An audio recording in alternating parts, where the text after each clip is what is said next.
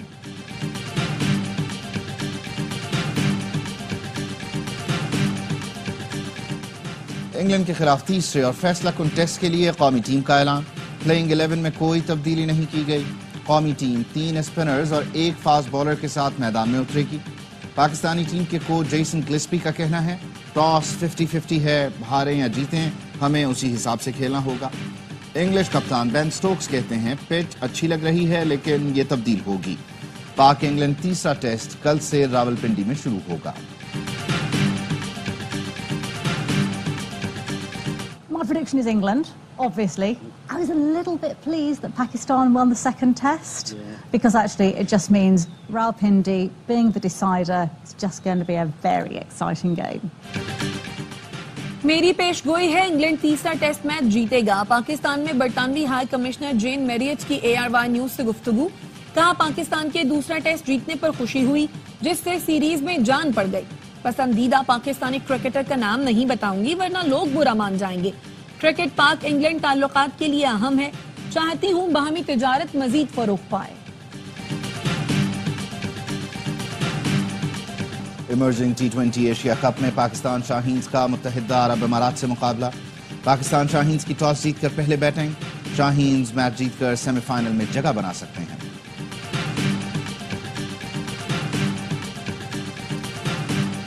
اور arts council Karachi میں world cultural festival جاری۔ آج رات 8 بجے برطانوی تھیٹر پلے شیکسپیئر پیش کیا جائے گا۔ رات 9 بجے میوزیکل نائٹ کا اہتمام۔ گزشتہ روز روسی تھیٹر پلے روڈ پیش کیا گیا جسے شائقین نے خوب سراہا۔